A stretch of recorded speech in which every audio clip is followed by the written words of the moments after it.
excited to have you all here today. And I love this guest, and we're really grateful to have his time. He is so busy doing work around the world on happiness.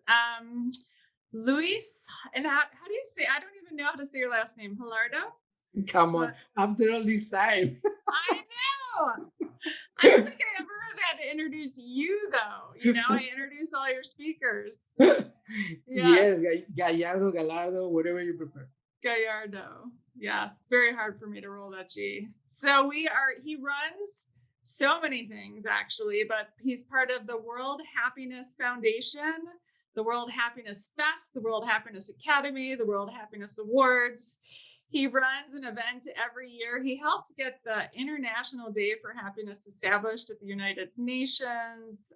He's done just really incredible work around the world. So welcome. Thanks for joining us today. Well, thank you so much, Mrs. Hope. I'm so happy being here as always. Yeah, wonderful. Well, just to do a quick recap for all of the listeners, we talk about the 5 keys to hope, how to shine for hope. We focus on the stress skills, happiness habits, inspired action, nourishing networks, and eliminating challenges. So we're going to talk more about each of those areas today. So first of all, you have an event coming up that I just want to make sure we get out there right away. And you've been running this event every year. Do you want to share a little bit more about it? Absolutely. World Happiness Fest, which is now the largest, the most diverse and polycentric event and forum on happiness and well-being in the world. So it's happening online from March 17th to the 22nd. Right in the middle, March 20th, is International Day of Happiness. And this is the 10th anniversary. So this is a big year. And then we have an incredible agenda, 6 days online. And this year, some cities around the world are going to be going back to in-person events as well. That's why this is so cool event, because it's polycentric. We call it polycentric.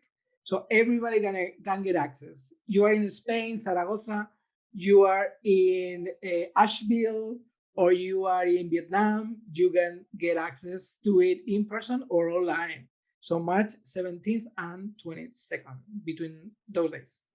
Perfect. And what's the website for it? The website is worldhappiness.foundation. Worldhappiness.foundation. Yes. And there you see, the first thing you see is the World Happiness Fest.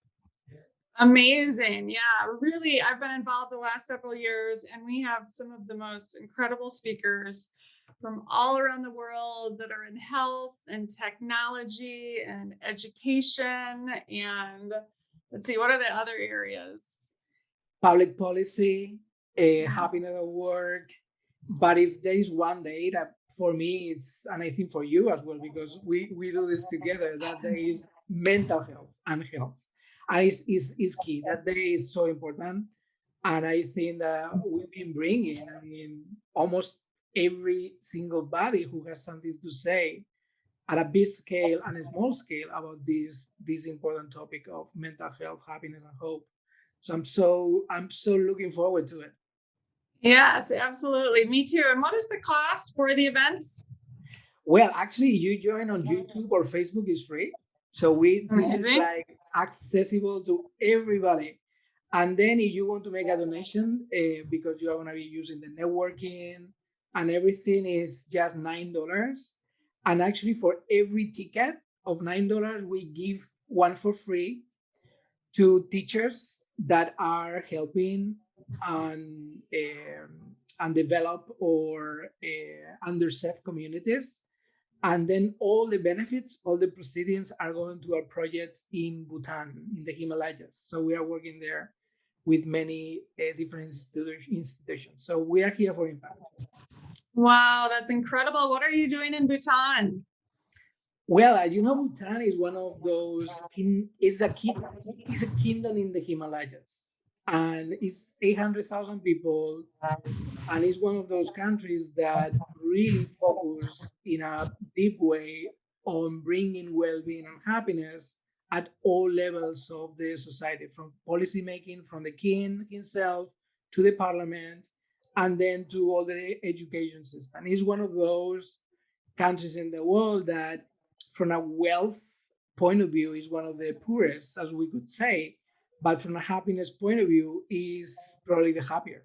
So we always bring there many leaders to have a contrast and to see life in a completely different environment where people with little, maybe no more than rice and chilies, are fulfilling a lot of what they want to do in life. And they have a lot of hope.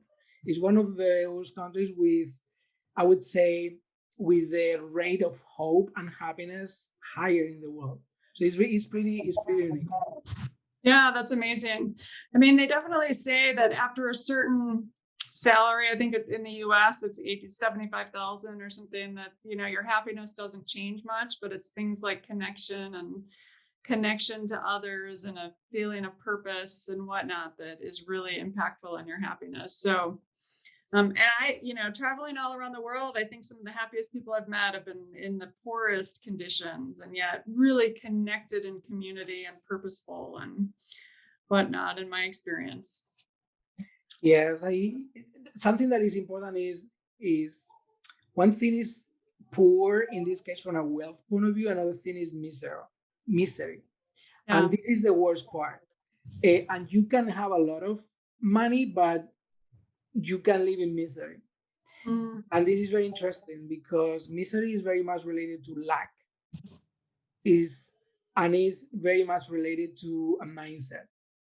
That's why all this work on hope and happiness is so important, because it builds on a different mindset. It builds on an abundance mindset. I mean, hope is a motivation. Happiness is a state. So when we combine a state with a motivation, that's two ingredients that really can change life for so many people. So I think the combination of hope and happiness is so beautiful that it's something that we have to keep pushing to as many people as we can, because this is a formulation for fulfillment and for flourishing. Yeah, absolutely. And you bring up mindset, and we created a course called Hopeful Mindsets over the summer, and that's really what we talk about. And even the Hope Matrix overall, the Hope Matrix is really about the despair, moving from despair to positive feelings, so that emotional state, and then moving from that helplessness to inspired action, which is kind of that motivational state. And you have to apply both the positive feelings and the inspired action to have a hopeful mindset for really anything that you encounter in life, especially if it's challenging or something you need to overcome. And so, yeah, mindset is so key, to hope and happiness. Let's talk about the stress response and stress overall. And stress skills, really. I mean, we talk a lot about meditation and mindfulness, and you've worked with some of the most amazing people. What do you do to manage your own stress? Yes, and actually, what you said, stress kills, is so true. And this is something that is not improving in the world. So I think that, I mean, the solution to stress is calm. Uh, how do you get into a state of inner peace, which is what I understand by calm?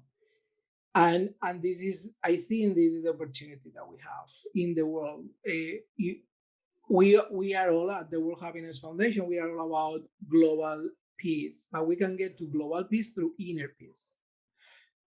And when you know that it's through inner peace, individual inner peace, connected to your community, what drives anything that you want to accomplish in life from a sustained point of view, then it's very easy to say, okay, I need to find techniques, tools that help me personally to get to inner peace. And in this case, in my personal case, I've been exploring so many. So I feel that I'm an explorer of tools to get to inner peace. And I have a toolbox. I mean, we have so many. And there are several. that I like, but I tried, I would say, more than 100 different techniques, and some of them are coming from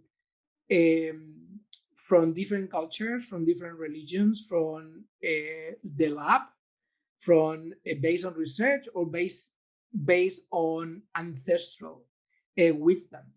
Uh, one that I like the most, and I feel so connected and so calm just thinking about it, is contemplation. And contemplation is not meditation and is not concentration. So concentration is when you focus heavily on something and then you make it your focus. So this is something that sports people know a lot, is you concentrate and you start even with visualization of what's going to happen. You create your future scenario and you concentrate on that outcome. That's concentration. That's an amazing step in order to get into calm. If you combine that with rhythm, so you concentrate with the right rhythm of breathing, and I like the 6-4 cycle. So you breathe in 6 times, you hold for 4, you breathe out for 6 seconds, and you hold for 4. So you focus, concentrate, and breathe cycles of 6 and 4.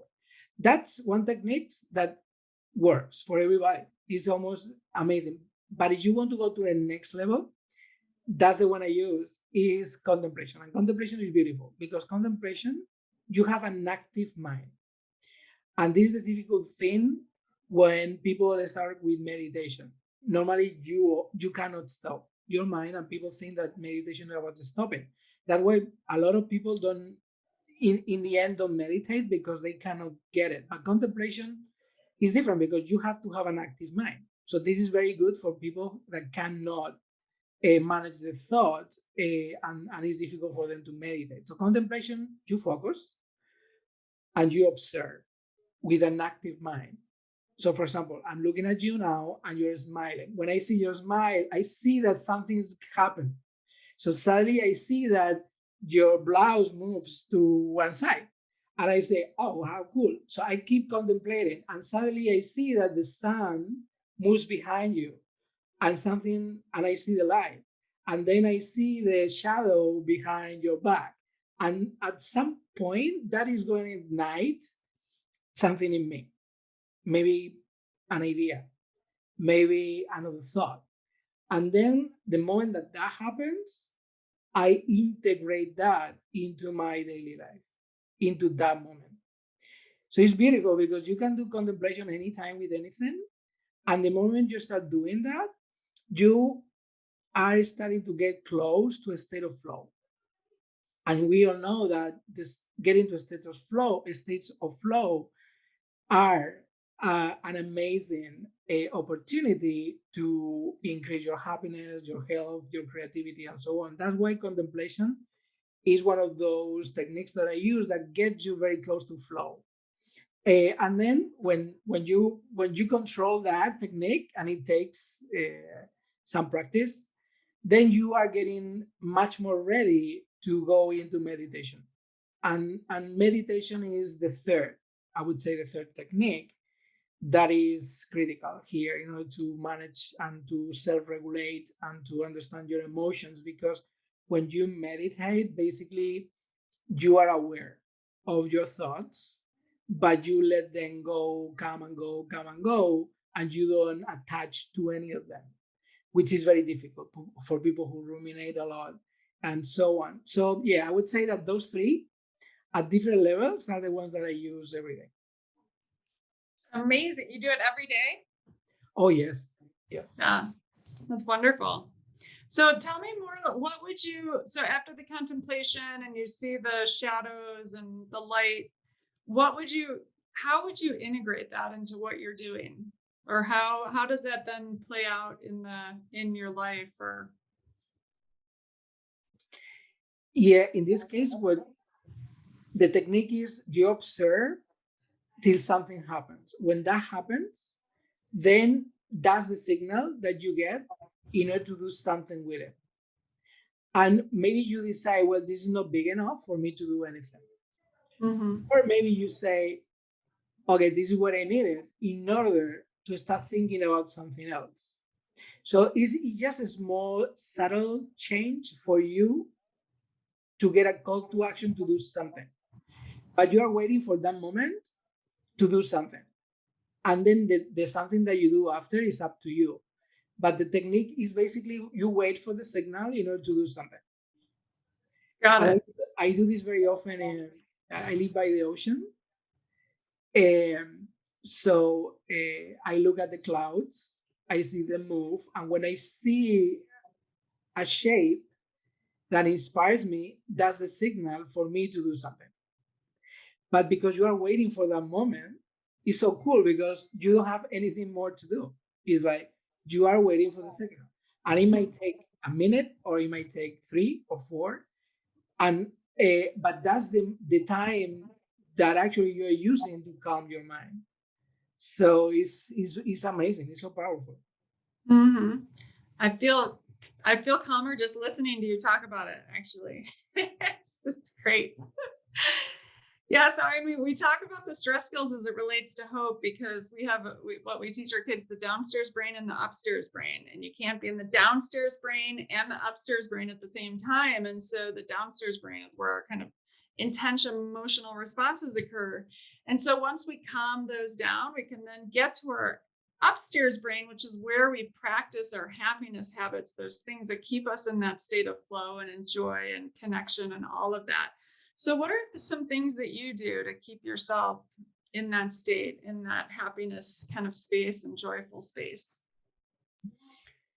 Yes, and this is so important because something that we've seen not just through research but actually through practice is that the more you practice one technique that works for you, you start getting into a state of fundamental well-being.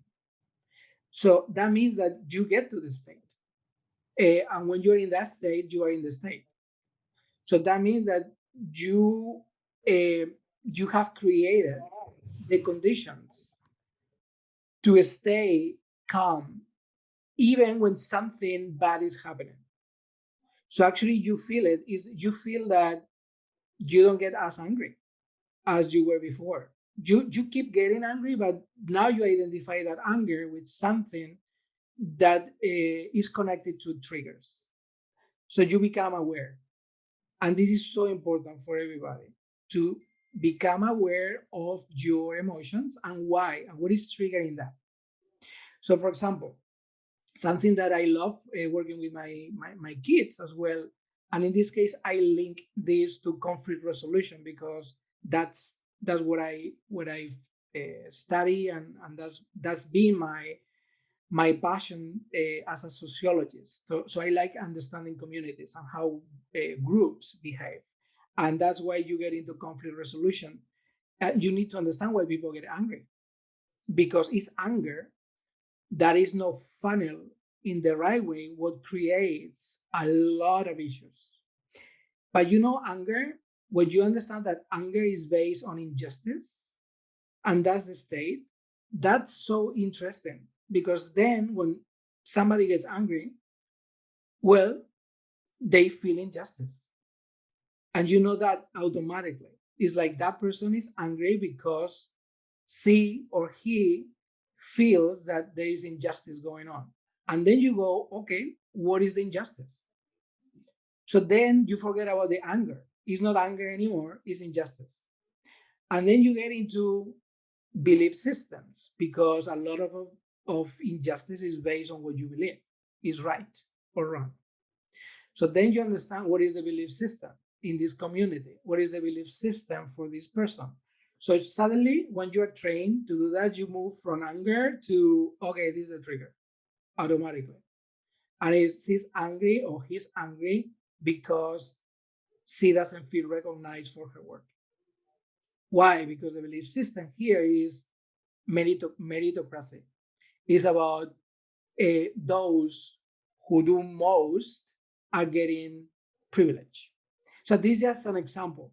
So when you are able to relate emotions to states, that I think that's the first step. It's like sadness. People think like, well, I have to avoid sadness. And actually, sadness, what is giving you is the opportunity for personal growth. So all the personal growth happens, the deep one happens in a sadness space. And sadness is related to personal growth, always. So people who want to make up bad feelings, emotions, they are really missing opportunities for growth. And anger, sadness, um, in this case, I would say those two together with not feeling recognized are three emotions that are absolutely amazing in order to build our next generation of leaders, a more fulfilling life. So, but normally we try to hide them. So I know. Yeah, fear too. Fear is a big one. fear So, is the base, right? yeah, it's something we have our kids in Hopeful Minds do is we teach them about emotions first and foremost, and what are the emotions, and identify them, and where do you feel them in your body, and what are the messages they are bringing to you, because we know we turn to things like addiction or violence or self-harm if we act out of those emotions as opposed to just sitting with them and being kind of inquisitive and kind of understanding them. So it's such an important point and such an important part of managing that stress response in general. Like if you're triggered with a fear response or with anger or with sadness, what are those emotions telling us? And kind of instead of running from them, kind of observing them and listening to what signals they're telling us. Yes, and it's painful, as you know, doing that, I know. and we But much, avoid pain. I We know. we avoid a lot.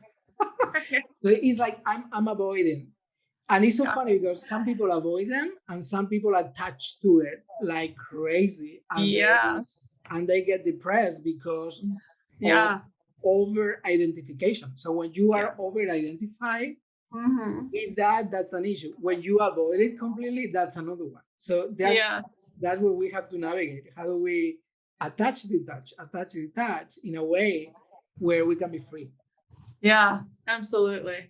Yeah, definitely. I used to say I could ruminate myself into a depressive episode, and that's what you do. You attach to the sadness and then you ruminate on it again, and instead of stopping that cycle. It's like, no, feel the sadness, experience it, but don't hang on to it, and like you said, identify with it. So important. Yeah, but sometimes it's very difficult because your group and the peer pressure is moving you into the attachment. Yeah. And actually, Catherine, that's my motivation in order to keep going, uh, and understanding the roots of happiness and suffering, because I've seen that in the worst scenario that you can see, that which is war. Something that I was right after I finished my studies in sociology and conflict resolution was getting into situations of post-war in Europe, in this case in Bosnia and Herzegovina. I was an international observer with the United Nations, and we were helping to bring, in this case, the opportunity for people to vote. And when you are and you see the tragedy of people killing each other because of the consequences, then what immediately what you don't want is that to happen again. But even in those situations, you meet people with a lot of hope. And I still remember it was 4 a.m. in the morning, the day before the elections, and there was a line. It was 1 mile of probably people waiting at 4 a.m. in the morning to vote. And all those people were full of hope. But I saw this woman, her name was Bligna, and I approached her, and her face was like, she was like kind of anxious about getting there and voting. And I said, well, it's very early here, and you're already waiting. And she said yes. And she said, well, I lost my family, I lost my friends, and my house, everything. But I haven't lost my hope to live in peace. Wow. And then she continued and said, I haven't lost my hope to be happy one day again. imagine in that tragedy, you find people full of hope for a potential better situation. And you realize that the consequence is terrible of getting too angry. And this is what many people use for groups to actually alienate their individuals. So this is very, very important. And this is the peer pressure, this is the bullying at school. This is why we have to be super aware of how this is so easy to trigger, because it's just the combination of fear and hate. When you combine fear and hate, or this is you, this is me, this is the other, this is me, separation, that's the beginning of everything. And then when you get into that, is you have to be very, very, very calm in order to avoid and stop things. So this is a big deal. That's why I think that we are going now through a lot of confusion in the world. COVID is creating so much disruption. People feel in many ways alienated because the government is telling us what to do and how and when to do it. And if it's not the government, it's the mayor. And it's not the mayor, it's your building or the association. And it's not, it's your wife. So everybody is like, okay, this is, and you will lose our freedom. Yeah. And the moment you feel that way and you combine this fear and then people get a bit angry, then oh my goodness, this creates so much. So this is the cycle and that we don't want to get in. So I wanted to share that story because once you've seen the consequences of not being calm and having inner peace, we have to learn. And this is the moment where we really need to teach people and to help people to get into a state of inner peace. That's what we need.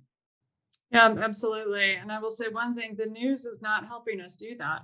Definitely not.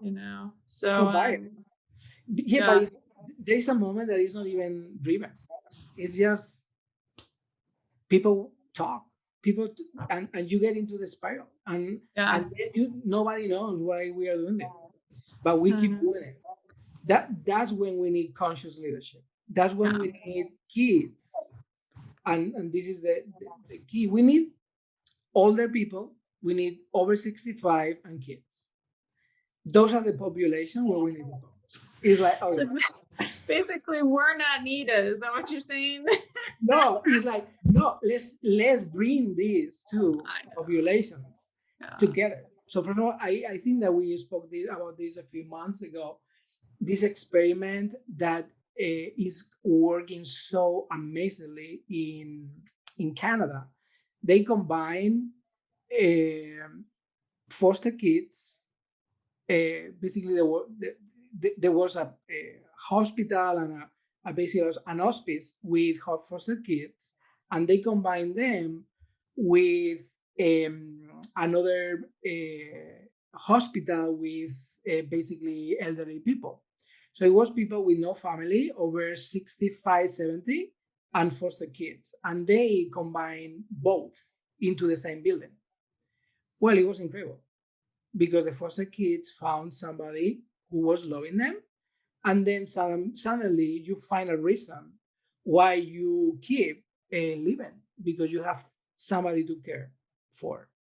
So I think this is what we are needing right now. We need a bit more of care, a bit more of calm, and that's going to be coming through our kids, and that's going to be coming through really wise old people out there, and of course in the middle, somebody like you who brings a bit of light to everybody else, right? There's an amazing program called the Friendship Bench that was started out of Zimbabwe, and they teach grandmothers cognitive behavioral therapy, and these grandmothers sit on these benches in these schoolyards, and kids come and talk to them, and it's been so successful, and for both populations, as you said, the kids and the grandmothers and grandfathers. So yeah, I love that intergenerational kind of blending. So what do you do for your happiness? What do you do to stay joyful? Like nutrition, exercise, connections, any specific practices? keep your state of joy and flow moving. Yes. Well, one thing that I love is yoga and nidra. Nidra is, I mean, yoga, there are so many types of yoga. Normally people know basically the physical yoga, the way you use your body. But that's 3% of yoga, really, only 3%. Then there is so much going on. And Nidra, for me, is amazing because Nidra is the opportunity to get into lucid dreams. And we can explain this. Basically, you are dreaming, but you are aware of what you are dreaming. So you are consciously aware of what you're dreaming. And then you dream and you recreate and even create those dreams. So there is one technique that is just spectacular. So, but this is, I mean, it takes time and it takes like curiosity, okay? Which is meditating in your dream. Okay, so you are dreaming that you are meditating, and you are actually meditating in your dream. Well, that moment of meditation multiplies, and this is research. This has been researched. Multiplies by 20 the impact of meditation. And Nidra is a state where you can use music or you can use sound in order to get into alpha, theta, beta frequencies. And when you get into them, then you are facilitating how to get into another state. So when you get into another state, then you play with that. So this is, I mean, all this is ancestral. I mean, this is not new. This is something that have been used for hundreds of years, but now, but it looks like few people know about all these techniques. There is another one, is Lester, and so he was a researcher. Actually, he was dying in the hospital, and the doctors came to him and said, "Well, you're gonna die, actually. So you can go home because probably it's better for you to do it at home. But at the same time, you cannot go home in the next couple of weeks because we have to do some more work on you. But in a couple of weeks, probably it's better that you go home." Well, he said he was so angry. It's like, it's not possible. So this is not possible and it's not happening. So he started practicing love. And you know, love is so powerful in many ways. It's not romantic love like, I love this person and I want to die for this person. And no, it's love is that other energy. It's kind of emotion, energy, state. It's something so unique that when you feel it, change completely the energy. And when you change energy, you can change matter, because energy and matter is the same. Actually, when you go into the most light energy that we can have, you dissolve matter. So this is so interesting because this, even physicists can prove this. So he was and this is something that he didn't know it was going to happen, but he was for some reason feeling love for everything. And then the nurse was coming to the room and he was feeling love for the nurse. And then he was feeling love for his feet. And he was just like feeling love all the time. Well, what happened after 2 weeks is that actually the doctors went back to do some different testing, and he actually radically changed his physiology. So nobody knew what happened, but he went back home and he started researching the issue. And actually, there is a technique now that is called Lexter, that is about feeling love for everything. And I practice that technique, and you don't need more than 5 days to see incredible change. And basically, the technique is you make a list of the people you hate the most, of everybody who did something bad to you. And it doesn't have to be just to you, it could be to history. You can think of Hitler, you can think of, and then you go one by one and you start feeling love. the moment you start doing this one by one, it's about an hour every day. You get to the fourth day, the fifth day, and suddenly that person doesn't mean anything else anymore for you. And then you can keep going. So this is one of those techniques that is incredibly powerful. And actually, I think this is very much linked to forgiveness and hope. Yeah. So we know that the more you forgive, the better for your hope as well.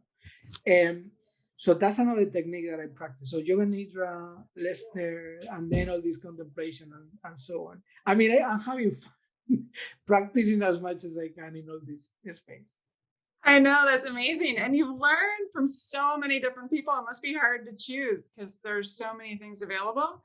But I love that. We'll be sure to list them out in the description what they are, specifically what they are. So that's amazing. And do you set goals? So when we talk about hope, we talk about future orientation. So like wanting to get to something, feeling good along the way, and then kind of making steps to get there. Do you write down your goals or what you want or your hopes for the future? Yes, but sometimes I think I'm crazy. I mean, the World Happiness Foundation purpose is to realize a world with freedom, consciousness, and happiness for all.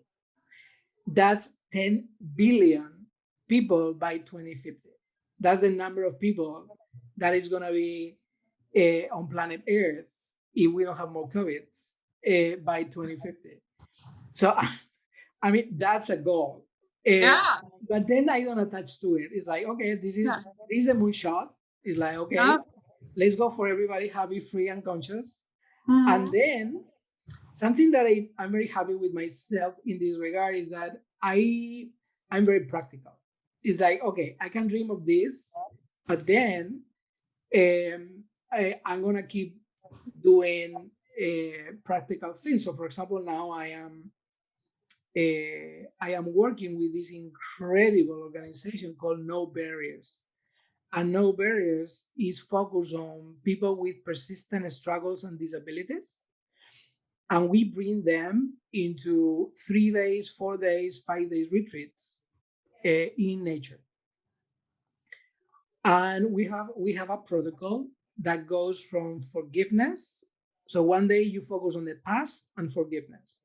The second day you focus on the present and self-compassion. And the third day you focus on the future and self-care.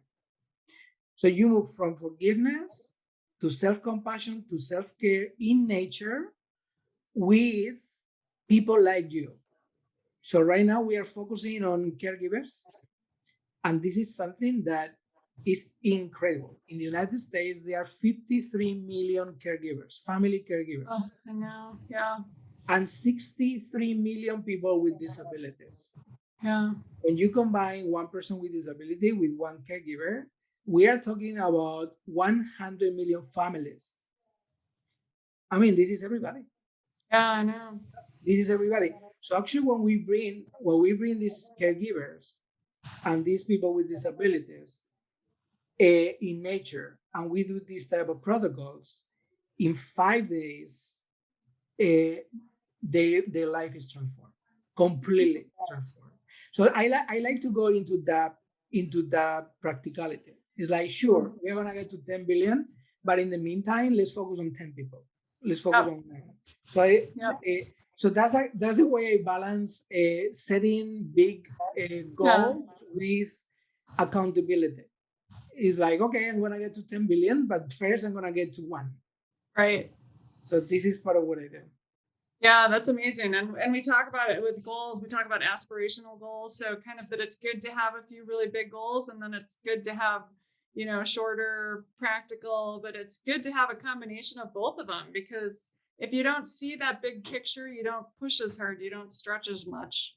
And in talking about that too, I think what you've done really well is created we talk about nourishing networks, but how to create a really strong network. And it seems like you've done that around the world, and you continue to build on that, and people that kind of share a common passion and purpose. How have you been able to do that? Yeah, this is an amazing question, and it's not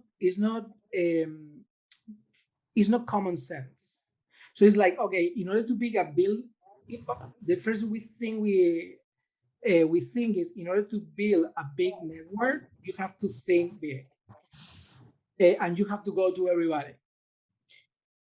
No, you get lost. In order to be a big network, you have to go small, super small.